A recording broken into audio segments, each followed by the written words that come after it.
What's happening, fam? L.A.R movement still moving. Book is entitled Lessons from a Non-Custodial Father at Amazon, Kindle, and CreateSpace. Link will be in the description box below as usual. Go get it. PayPal link there also. They asked me to put it up, so I put it up. Thanks everybody for support.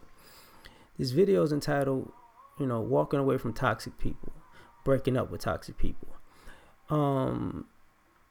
As I get older, and this is relationships, but not necessarily relationships as in male-female, but that too.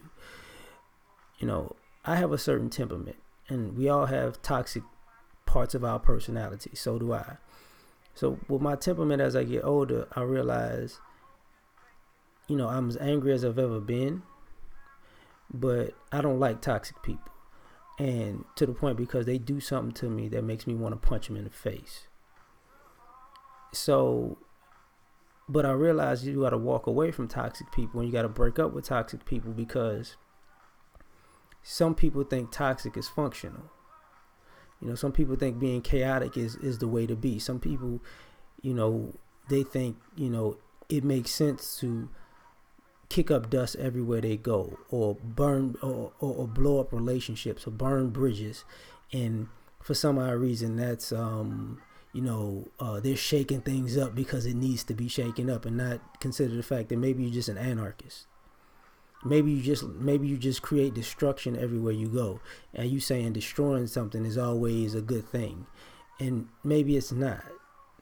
Maybe you're destroying things that didn't need to be destroyed, but you just are too toxic to take that into consideration. And the reason I say that is because sometimes you got to walk away from toxic people, because you'll know if how toxic a person is or how toxic you are if when you separate from somebody you may be toxic towards, you blame them for being toxic, if the same behaviors are in your life after they're gone.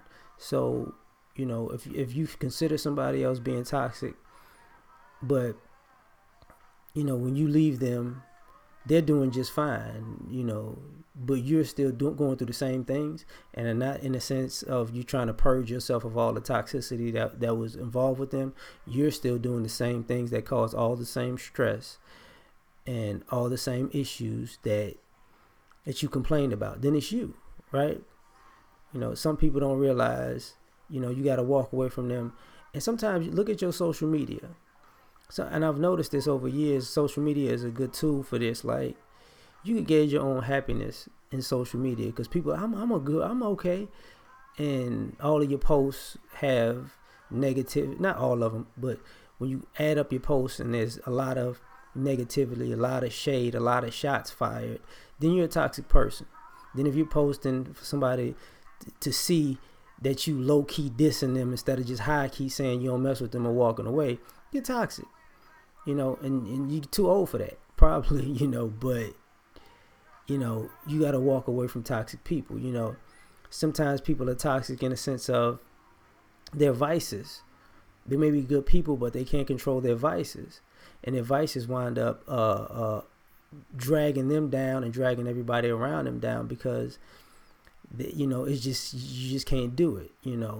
We talked about R. Kelly, sex is his vice, and it drags him down. There are people who are alcoholics. They could be good people, but they drink too much. It drags them down. And people who do drugs, it drags them down. They might be great people, but their urges and impulses and their vices make them. You only want to hang around them when those vices are met, or before, rather. Before they get drunk, before they get high, because you don't want to be around them after, but you want to be around them before that itch really starts, kicking at them. Like when you can see the signs of it, like, oh, you're about to get at it, okay, gotta go. And you break up with toxic people like that because, sometimes they can't control the itch when it comes. They just snap out and do some ridiculous stuff. And sometimes you got to breaking up and walk away from toxic people because they scared. Like, some people are not necessarily, you don't think people are toxic, but they're so afraid of life that they put their guards up and their walls up to the point that all of their guards and walls make them toxic because they're scared to live. You know, I gotta protect myself from getting hurt, so I gotta put up all these barriers, but still want to be around you, even though I got all these barriers up, and you need to work to break these barriers down. No, I need to leave you the hell alone. Like, nobody got time to be worried about your immature toxicity. You gotta earn this and that. No, nobody has to earn anything with you like that. Like, you coming at this all in the wrong way. People walk away from that because we all have issues. But when you bring your issues to other people and you want other people to, fight to break down your issues, you become toxic, because what winds up happening is you become entitled. You expect everybody who comes around you need to, help you fix your issues. And so you're going to always have an issue, and somebody's going to always have to help you fix your issue, and you're never going to do anything for anybody else. And that's draining, and it builds resentment. So, you're going to break up with toxic people like that. And this might sound weird, but sometimes being overly religious is toxic. And what I mean by that is the dogma of religion, the dogma of I'm doing what the religion told me, but you're not doing the right thing. Because a lot of people don't study religion; they just practice religion without studying it, which makes no sense. So you become toxic because you're not necessarily doing the right thing. You're doing what you thought your religion said in the practice in the way that you're practicing it, and it might not be the right thing. You forgot about the spirituality part of it. You forgot about the human element, the human interaction. You forgot about being divine because you were so caught up in dogma that you lost your divinity. So you became toxic because there's nothing holy about your actions.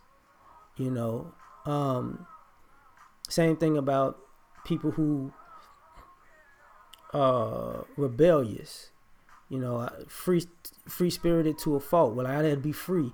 I gotta be free. I can't be held down. I gotta be free. That's toxic, because now you're so free. Nothing can ever hold me in a box. So you're free. What you don't want to be is held responsible for anything.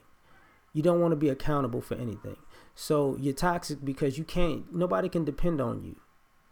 Nobody can,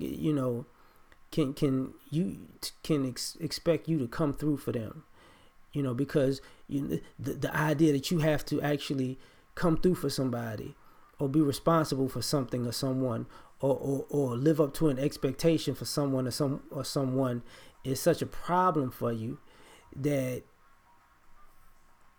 you run. So you're not really a free spirited. You're just a quitter. You're just a runner.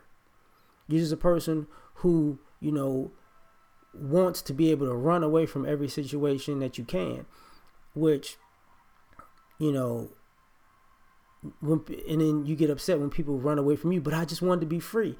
And I get it. But what ends up happening is, you get imprisoned by your freedom. Because now you have no one to run to because you ran away from everybody. And by the time you run back, everybody's moved on. So that's a problem. You breaking up with toxic people. Now, there are people who feel like they're better than you. They're toxic. You got to walk away from them. And I can't believe you leaving me. I'm better than you. No, you're not. You might have a better situation. You might have a better income, but that doesn't make you a better person. And then people get mad because you're walking away from their situation, or their finances. They're not taking into consideration that it ain't worth all that. Sometimes you break up with toxic people who are just users. Some people, on the other side of that, because they might not have the best situation or the best finances, but they feel like they're better than you, and they're doing you a favor by them being with you. So they'll use you as if you should allow it, and then you can have the better lifestyle, the better finances. But when you walk away, it's like, how you gonna leave me? Easy, like you're a user, like you're an opportunist, you're a user. Like nobody cares about that. And I think ultimately, at the end of the day, people forget this all the time, that you can't go around, being toxic and expecting people and actually want people to stay. And that's basically the gist of this video. Like, you're gonna break up with toxic people because you don't have time for it. Like, life is too short to be wasting your time with somebody who is too toxic for their own good, and they think toxic is cool and cute. And because I see, as I get older, so many people breaking down because they were so accustomed to being toxic to people. There's nobody left to be toxic with but themselves, and they can't handle their own toxicity. So I'm done. Catch y'all later. Like, share, subscribe. Peace.